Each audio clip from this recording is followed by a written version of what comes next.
سولتوني بزاف في الكومونتيرات وفي الميساجات ديالكم بان بغيتوا برنامج ديال الكنشاف. داكشي اللي سولتوني عليه غادي ندير لكم في هذا الفلوق هذا.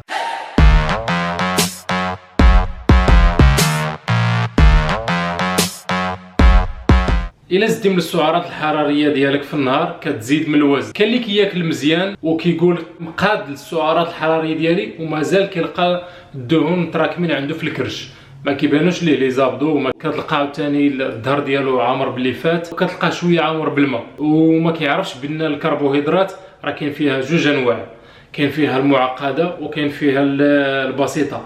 راه البسيطه راه حتى هي كتحسب بانها كربوهيدرات. نعطيكم مثال، اي حاجه كتحطها في اللسان ديالك كتحس بها بانها فيها السكريات كتسمى كربوهيدرات البسيطه. كاين الكربوهيدرات المعقده بحال الروز، شوفان، بطاطا الى اخره، لي بات، هادو كلهم كربوهيدرات معقده كيدو وقت باش الجسم ديالك يتفاعل معاهم. اول حاجه كنصح بها الكربوهيدرات، هذا هو اخطر حاجه اللي كيخليك تزيد في الوزن. الدهون الخايبه الا كليتيها راه كتمرضك، ما كتزيدكش في الوزن. اللي كيزيدك في الوزن بزاف هما السكريات، بحال ما قلت لك الكربوهيدرات البسيطه. بنانه فيها 27 غرام ديال الكربوهيدرات، 33 غرام ديال العسل فيه 27 غرام ديال الكربوهيدرات، 100 غرام ديال الرز فيها 27 غرام ديال الكربوهيدرات. هادو اللي وريتكم بجوج، العسل والبنان كيتسموا كربوهيدرات بسيطه، الرز كيتسمى كربوهيدرات معقده. الكربوهيدرات البسيطه بحال هادو اللي وريت لكم، البنان ولا العسل ولا الليمون ولا التفاح ولا اي حاجه من هاد الحوايج سريعه الامتصاص، يعني دغيا كيمصها للجسم ديالك وكتعطيك الطاقه. يعني فاش كتاكلهم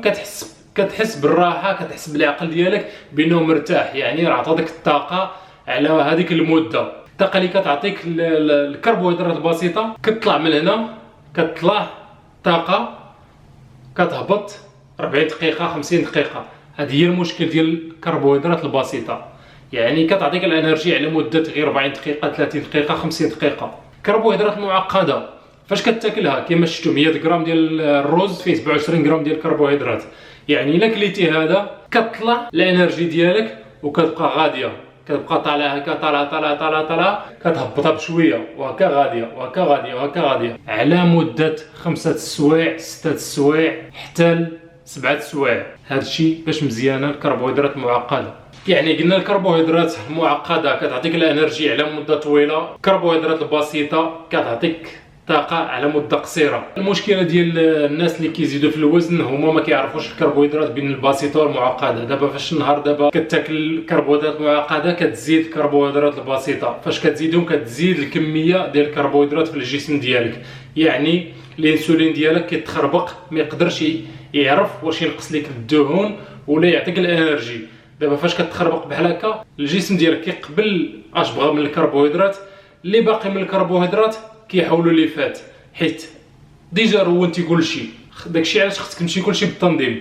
اول حاجه باش كننصح بها انا اي واحد بغى ينقص الوزن، وقف الكربوهيدرات البسيطه، توقفها على مده شهر ولا شهرين. خصك ضروري تاكل الكربوهيدرات غير المعقده.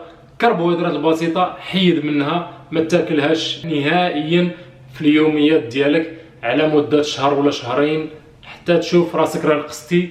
زيد عاوتاني، بدا بشويه بشويه، بنانه، تفاحه، ليمونه في النهار ماشي مشكل، ولكن حتى تشوف راسك نقصتي. نبداو دابا في البروغرام. الا كان عندك السعرات الحراريه طالعين كتاكل من 3000 ولا 3500، خصك ضروري تنزل حتى لتحت 2500 ولا 2800. الا فتي الوزن الطبيعي ديالك خصك 3 الوجبات يكونوا كربوهيدرات معقده، والاكثريه اللي غادي تكون في الوجبه هو البروتين والدهون المزيانه. تقدر تاخذ الشوفان كما شفتوا في الفيديو اللي فات عندي انا، درت فيه الشوفان، القرفه وحبه البركه، خلطتهم ودرتهم مع الماء، هذا هو الكربوهيدرات. زدت عاوتاني البروتينات، تقدر دير البيض مع سبانخ مع الفلفله الحلوه، هذا تقدر ديرهم اومليت، تقدر طيب بزيت العود، يعني الدهون المزيانه. هاد ثلاثه درتيهم في وجبه واحده، هذا هو الفطور. الغداء تقدر تاكل اي حاجه بالكربوهيدرات المعقده يكون قليله واللي كثير فيها هو البروتين، تقدر صدر الدجاج، اللحم، الحوت، والدهون المزيانه، اللوز، قرقاع ولا اي حاجه. الوجبه الثالثه في العشاء نفس الحاجه ديال الغداء، غير تكون الكميه ديالها ناقصه واحد شويه. من بين الغداء والعشاء عاد تاخذ سناك ما يكونش فيه الكربوهيدرات، يكون فيه غير البروتينات وشي حاجه ديال الدهون اللي مزيانه.